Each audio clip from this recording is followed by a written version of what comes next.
What's up, guys? It's Billy here, and we are at St. Joe RetroCon. And right now, I'm sitting with Mr. Charlie Kraslavsky, aka Chris from Resident Evil. Man, how you doing today? I'm fantastic.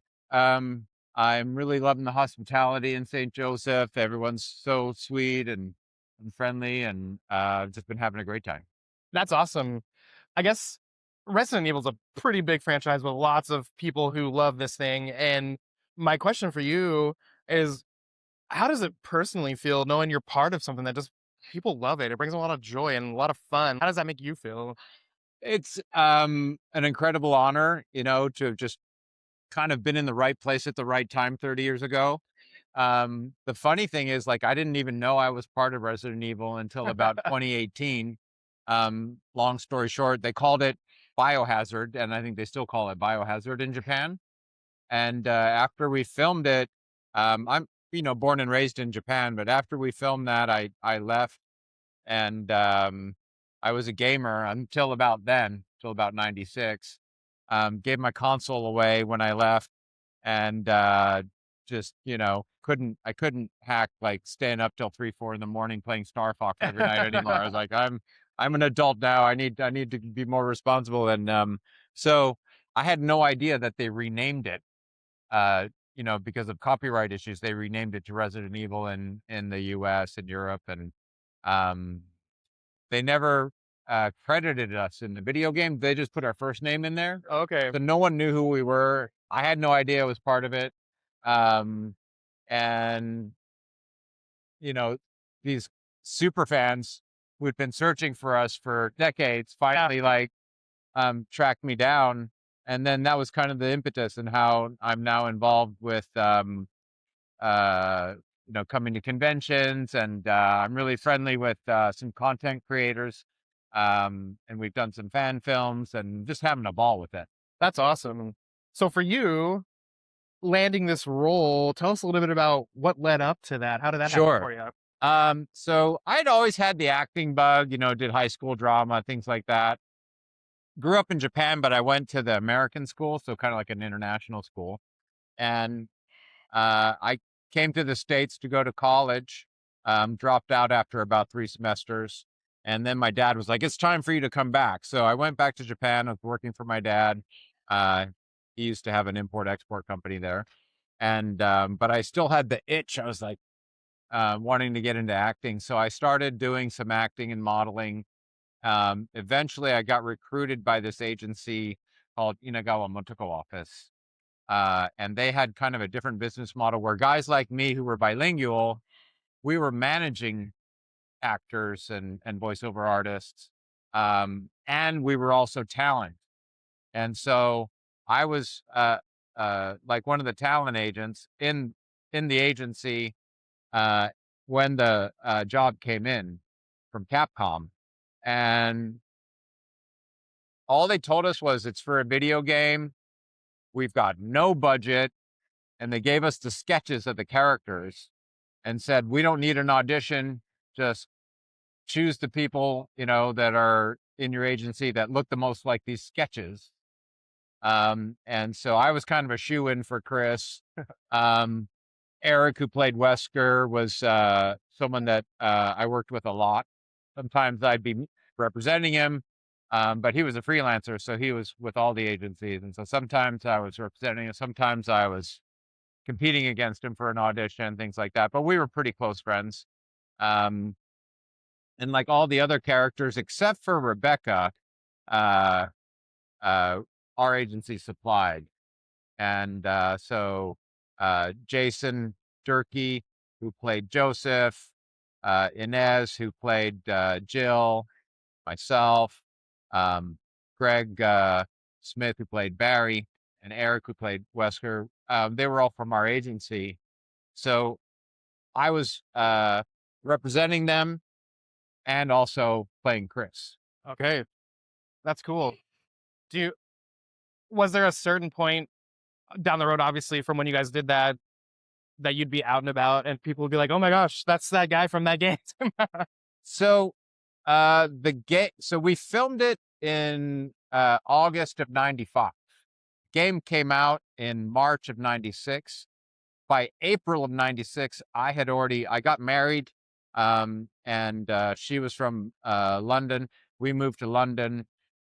So I don't think there was really much opportunity for anyone to recognize me. Yeah, Um, and yeah, that's never happened until recently. Now that I'm kind of more prevalent on social media, I've had people come up to me and go, "Are you Charlie Kraslavsky?" Which is kind of a surreal thing, you know. yeah, They're like, "Yeah, I'm Charlie."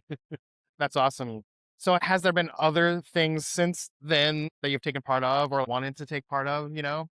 Well, it just so happens that about 3 days ago, I got to do performance capture for a video game studio, and I can't tell you too much about it because Sure, I sure. signed an NDA. Um, and so I'm going to be in a video game. I think it'll probably be out later this year. It's just a small role. But it was really neat for me to, I got to put on the motion capture suit, Yeah, and then there's this headpiece that they put on you with this bar, with the camera. So they're taking your facial expressions with the camera the whole time. yeah, And getting to do a scene like that was like a dream come true for me because I've always been curious about how it all works. for So sure. I got to go to this motion capture studio. It was so fun.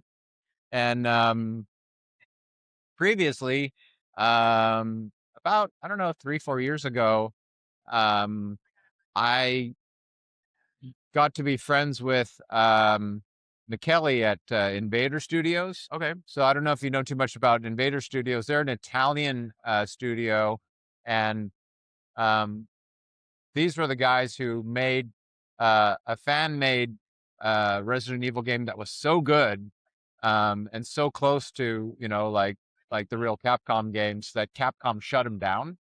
But then they became friends, and they ended up being part of making, I think, like Code Veronica or something, Okay. one of the earlier games. Um, and so they have a game called Daymare. The first Daymare was Daymare 1998. Um, and then the prequel came out a few years ago, and it's called Daymare 1994 Sandcastle. And I was almost half joking, and I was like, "Hey, Michaela, give me a speaking role." And so he gave me just a little cameo in Daymare a couple of years ago. So I'm actually in two, more modern video games.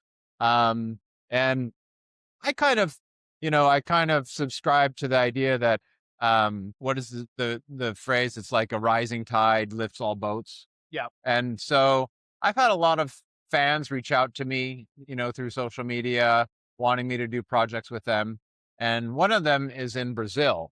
Um, his name is Emmanuel. I'm not sure how you pronounce the last name. I'm probably going to butcher it. I think it's either Rocha or Roca.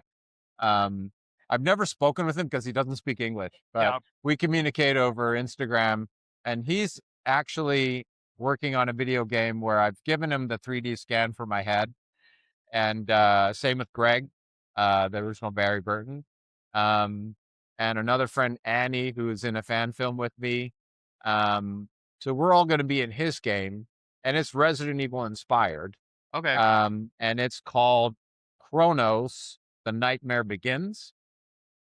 Has a bit of a time travel element in it. Um, and Annie plays my sister, and we're like going like back in time to try and figure out what happened to our family. That's And awesome. yeah, so it's kind of a cool concept. That one, I think you can wish list it on Steam.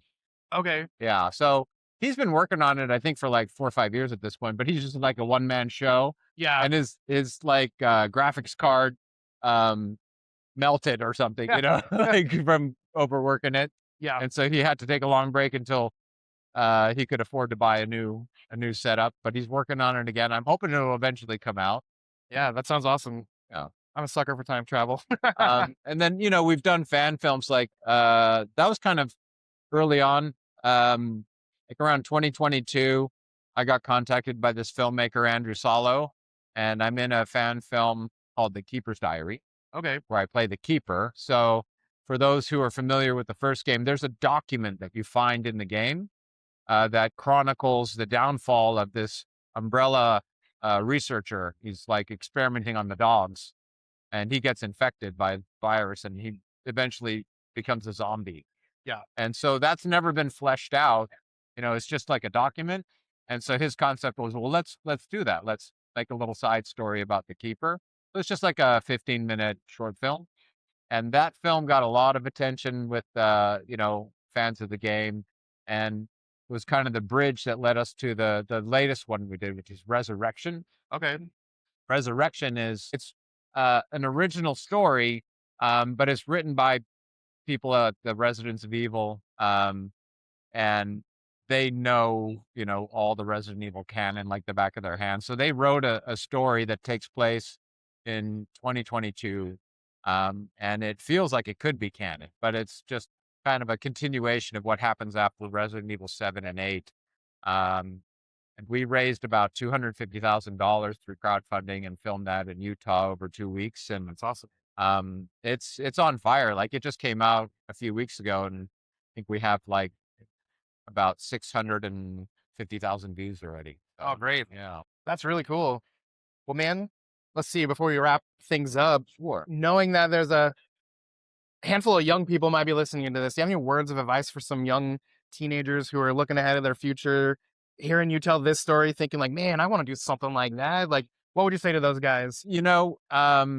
I think I was maybe like in my early 20s, um, and told my dad I wanted to do acting work.